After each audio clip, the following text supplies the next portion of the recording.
Pension धारकों को तोहफा, हर 5 साल में 5% बढ़ेगी पेंशन, 65 साल से मिलेगा एडिशनल पेंशन का फ़ायदा।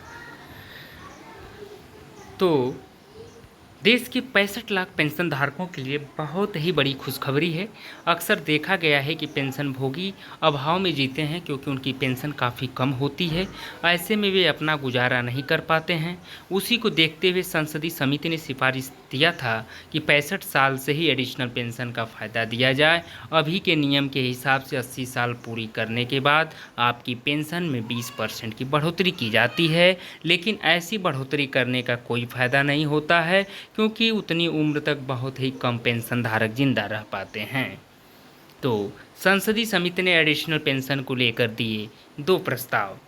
पेंशन धारकों की कठिनाई को देखते हुए संसदीय समिति ने एडिशनल पेंशन को लेकर केंद्र सरकार को 2 प्रस्ताव दिए थे।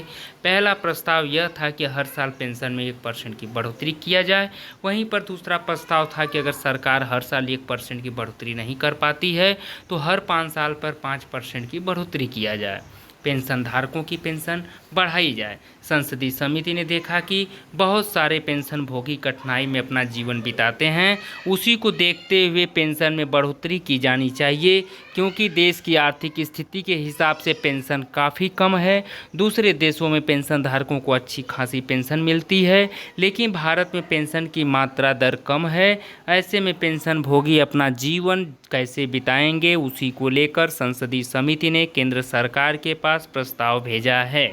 एडिशनल पेंशन से इस प्रकार से बढ़ेगी पेंशन। संसदीय समिति ने सुझाव दिया था कि 65 साल से ही पेंशन धारकों की पेंशन में 5% की बढ़ोतरी किया जाए, 70 साल होने पर 10% की बढ़ोतरी किया जाए, 75 साल होने पर 15% की बढ़ोतरी किया जाए। इस प्रकार पेंशन में हर 5 साल पर 5% की बढ़ोतरी की जानी चाहिए। अगर ऐसा नहीं हो पाता है तो हर 1 साल पर 1% की बढ़ोतरी की जानी चाहिए। क्या है अभी का नियम? अभी के नियम के हिसाब से 80 साल पूरी होने के बाद आपकी पेंशन में 20% की बढ़ोतरी की जाती है, 85 साल पूरी होने पर 30% की बढ़ोतरी की जाती है, 90 साल पूरी होने पर 40% की बढ़ोतरी की जाती है, वहीं पर 100 साल पूरा होने पर पेंशन डबल हो जाती है। तो 80 से 85 साल 20% बेसिक पेंशन वृद्धि है, 85 से 90 साल 30% बेसिक पेंशन वृद्धि है, 90 से 95 साल 40% बेसिक पेंशन वृद्धि है, 95 साल के ऊपर 50% बेसिक पेंशन वृद्धि है, 100 साल या इसके ऊपर 100% बेसिक पेंशन वृद्धि है। एडिशनल पेंशन लागू होते ही ऐसी बढ़ेगी पेंशन। संसदीय समिति की सिफारिश के अनुसार अगर एडिशनल पेंशन के हिसाब से पेंशन में बढ़ोतरी होती है तो आपकी बेसिक पेंशन में 65 साल से ही 5% की बढ़ोतरी की जाएगी, 70 साल से 10% की वृद्धि की जाएगी, 75 साल होने पर 15% की वृद्धि की जाएगी।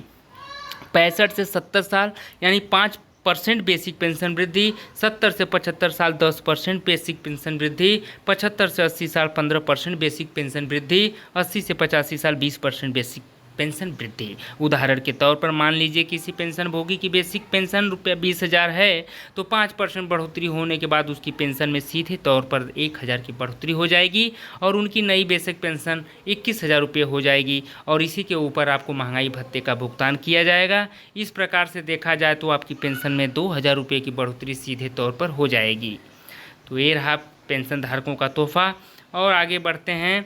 राज्य सरकारों के पेंशन धारकों को मिलता है इसका फ़ायदा। हिमाचल प्रदेश की राज्य सरकार अपने पेंशन धारकों को इस प्रकार की पेंशन बढ़ोतरी का फ़ायदा देती है। उनकी पेंशन में 65 साल से ही 5% बढ़ोतरी की जाती है, 70 साल होने पर 10% बढ़ोतरी की जाती है। वहीं पर राजस्थान के पेंशन भोगियों को 75 साल होने पर 10% की वृद्धि दी जाती है, लेकिन केंद्र सरकार अभी तक इसको लेकर कोई सर्कुलर जारी नहीं किया है। ऐसे में लंबे समय से पेंशन भोगी संगठन इस प्रकार से पेंशन में बढ़ोतरी का फ़ायदा देने की मांग केंद्र सरकार से करते आ रहे हैं। उनका कहना है कि जब राज्य सरकार इस प्रकार से बढ़ोतरी का फ़ायदा दे सकती है तो केंद्र सरकार क्यों नहीं दे सकती है। हाई कोर्ट भी दे चुकी है इस प्रकार से बढ़ोतरी करने का निर्णय। आपको बता दूं कि गुवाहाटी हाई कोर्ट ने फैसला दिया था कि पेंशन धारकों की पेंशन 79 साल उम्र पूरी करते ही बढ़ानी चाहिए। उसके बाद मद्रास हाई कोर्ट ने भी इस निर्णय को सही ठहराया। उसके बाद दिल्ली AFT ने भी इस निर्णय के ऊपर मुहर लगाई। फिर भी केंद्र सरकार इसको लेकर अभी तक कोई फैसला नहीं कर पाई है। यह सोचने वाली बात है केंद्र सरकार का बड़ा फैसला। संसदीय समिति की इस सिफारिश के बाद केंद्र सरकार ने सभी विभागों से पेंशन धारकों का डाटा मंगाया था। कितने पेंशन भोगी 65 साल के हैं, कितने पेंशन भोगी 70 साल के हैं, कितने पेंशन भोगी 75 साल के हैं। इस प्रकार से विभागों ने डाटा केंद्र सरकार को सौंप दिया है और केंद्र सरकार ने इस डाटा को व्यय विभाग के पास मंजूरी के लिए भेज दिया है। व्यय विभाग की शीघ्र मंजूरी मिलने जा रही है। नई सरकार गठन के बाद पेंशन धारकों को लाभ मिलना वाजिब है।